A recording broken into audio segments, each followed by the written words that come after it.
सिर्फ 3 मिनट में आपको इंडिया की कल से आज तक की सारी बड़ी खबरें बता दूंगा। दिवाली के बाद दिल्ली फिर से धुंध और पोल्यूशन के अंधेरे में डूब गई। दिल्ली में सिर्फ ग्रीन क्रैकर्स अलाउड थे 8 बजे से 10 बजे तक, लेकिन बैन के बाद भी मार्केट में ग्रीन क्रैकर्स के अलावा नॉर्मल क्रैकर्स भी मिल रहे थे और लोगों ने खूब पटाखे फोड़े। इसके बाद 21 अक्टूबर के दिन दिल्ली का एयर पोल्यूशन WHO लिमिट से 15 गुना ज्यादा था। दिल्ली का AQI 429 था। IQ एयर के लाइव डेटा के हिसाब से दिल्ली दुनिया की सबसे पोल्यूटेड मेजर सिटी थी अक्टूबर 21 की सुबह। जापान में पहली बार एक फीमेल प्राइम मिनिस्टर बनी है। ये है साने तकाइशी। इनके अपॉइंटमेंट के बाद PM नरेंद्र मोदी ने ट्विटर पर इन्हें बधाई भी दी। PM मोदी ने कहा कि वो साने तकाइशी के साथ मिलकर इंडिया और जापान के रिश्तों को और मजबूत बनाना चाहते हैं। जापान इंडिया के मेजर इंफ्रास्ट्रक्चर और डेवलपमेंट प्रोजेक्ट्स में पार्टनर है और दोनों देश क्वाड ग्रुप के मेंबर्स हैं।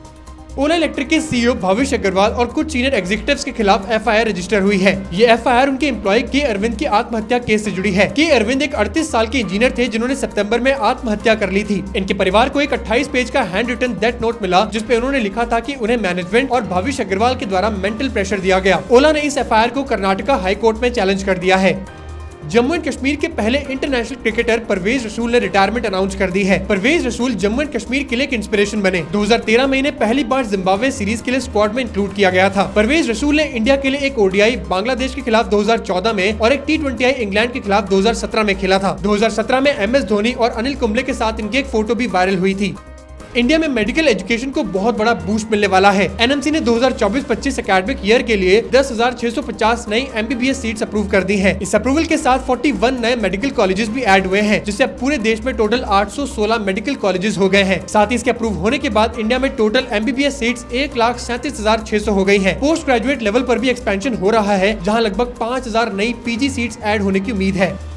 बिहार में बहने वाली गंगा नदी का हाल अब बहुत ज्यादा बुरा हो चुका है। बिहार के एनवायरमेंट डिपार्टमेंट ने नेशनल ग्रीन ट्रिब्यूनल को बताया कि गंगा नदी के बिहार वाले हिस्से में पोल्यूशन लेवल डेंजरस हो गया है। रिपोर्ट के मुताबिक टोटल और फीकल कोलिफॉर्म बैक्टीरिया का अमाउंट सेफ लिमिट से बहुत ज्यादा है। ये पोल्यूशन बढ़ा क्योंकि घर का सीवेज डायरेक्टली गंगा में जा रहा है बिना किसी ट्रीटमेंट के। फिलहाल सरकार कहती है कि ये हालात सुधारने की कोशिश कर रहे हैं। इंडिया ने रशिया से नॉन टैरिफ बैरियर्स को कम करने की रिक्वेस्ट की है। नॉन ट्रेड बैरियर्स वो पॉलिसी रिस्ट्रिक्शंस हैं जो टैरिफ्स के अलावा ट्रेड को स्लो करते हैं, जैसे कंप्लायंस रूल्स, पेपर वर्क और अप्रूवल्स। इंडिया इन बैरियर्स को कम करवाना चाहता है, जिससे रूपी बेस्ड ट्रेड सिस्टम को चलाए रखना आसान हो। साथ ही इंडिया जल्दी ही फ्री ट्रेड एग्रीमेंट टॉक शुरू करना चाहता है यूरेशियन इकोनॉमिक यूनियन के साथ। दिवाली के दिन इंडिया और चाइना के सोल्जर्स ने LAC पर एक दूसरे को मिठाइयां दी। इस बात को चाइनीज एम्बेसी इन इंडिया के स्पोक्स पर्सन यू जिंग ने ट्विटर पर कंफर्म किया। स्वीट्स एक्सचेंज का ये event border personal meeting points पर होता है, जहां दोनों तरफ के सोल्जर्स मिलते हैं। भारत चाइना बॉर्डर पर ऐसे 5 PPM पॉइंट्स हैं जो लद्दाख से अरुणाचल प्रदेश तक फैले हुए हैं। तो ऐसे करंट अफेयर्स के लिए मुझे फॉलो जरूर करना।